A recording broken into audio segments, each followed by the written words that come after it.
To understand paganism, we must first understand this is originally a pre-Christian umbrella term for many religions. When Christianity is introduced, they refine pagan to mean civilian, rustic, or generally non-Christian people. Currently, pagan is refined to describe earth-focused, polytheistic, or pantheistic religious paths. Some argue paganism stems from ancient Athens Stoic and Epicurean philosophy. Stoics believe in a rational, divinely ordered world. Epicureanism does not support divine authority, but supports our world as a matrix of nature's functions. Although different, both seek individual and inner freedoms seen in the pagan path. Historically, paganism was a major religion in many societies, including England's. As Christianity gained momentum, paganism was pushed out.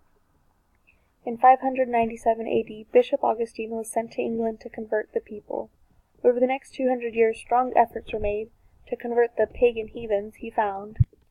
This distaste for non-Christians, or pagans, gave way to massive witch trials and hunts.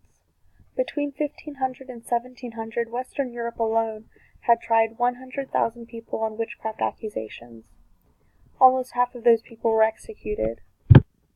This was a politically rooted effort to wipe out paganism as a belief system, but also had sexist implications.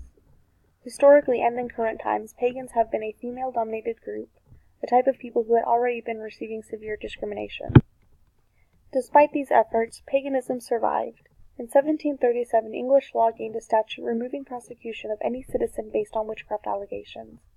Until then, even dropping coins in wells was punishable by law, but sense is seen as mere superstition. This does not mean paganism was accepted, but opened the door to understanding. The early 20th century seen a revival in paganism. Anthropologist Margaret Murray proposed many controversial ideas of why it survived the massacre. One idea was that throughout Europe, small groups had been meeting in secret, maintaining their religious practices. Although controversial, it was not The 1950s was the time when paganism became popularized. The Fraudulent Medium Act was passed in 1951, removing non-Christian activity from legal repercussion. We also see Wiccan belief emerging as separate from neo-paganism through the development in vocabulary. Wicca beliefs fall under paganism, but are its own branch. Wiccans use terms such as priest, priestess, and coven to describe individuals and groups. The respective neo-pagan words used were druid, elder, and circle. Through the 60s and 70s, there was major uptick in paganism, specifically European interest in traditional witchcraft. The movement was felt in America and heavily assisted by the feminist movement, since the ideas of equality and goddess worship were highly appealing at the time. The 80s brought about diversification in pagan and Wiccan groups. Wicca was seen as a distinct group, but specialized followings of neo-paganism formed as well. These groups followed specific divine figures, although the basis of the beliefs remained the same. Some neo-pagan groups are Druidism, which follows Celtic mythology and goddess worshippers, with efforts to distance themselves from the association of magic. A major reason for the diversification was the Internet. It helped facilitate a spreading of information which solidified beliefs and increased followings. There is an interest as to why paganism has revived despite all the efforts to extinguish it. For many, it is a return to positivity in religion and seeing Earth as sacred. It is also a very personal religious path catering to the individual and promoting self-reflection and cultural identity. This goes against the grain of modern industrialized society, especially in those which are highly Christianized. But surveys have shown self-proclaimed Wiccans and pagans were mostly of European descent and lived in urban areas. Another showed that they are more likely to be college-educated than mainstream religions like Catholicism or Christianity. As throughout history, people who are pagan faced much discrimination. There are legal matters in which paganism is not validated, illustrated by the inconsistent use of capital or lowercase p in paganism. This is legal, but a reflection on its society.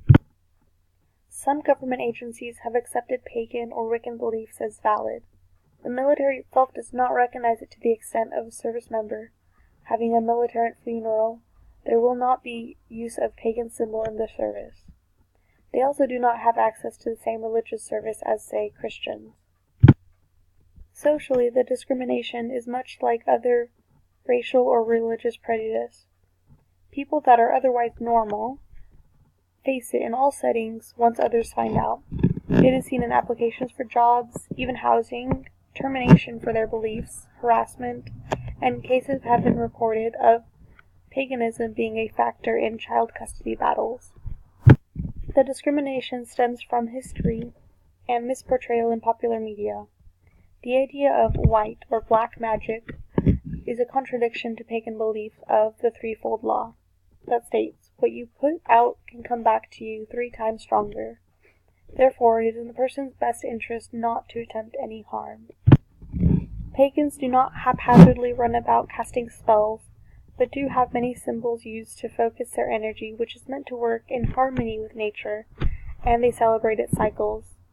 Although they believe in a divine presence, it is an earth-based spirituality recognizing different elements. In conclusion, modern pagans are statistically urban-dwelling, college-educated individuals, but have been historically marginalized. Although it is not as common as Christianity or Catholicism in America and Europe, it is growing in numbers. It also does not follow a singular written word, so it has room to branch off into specialized groups.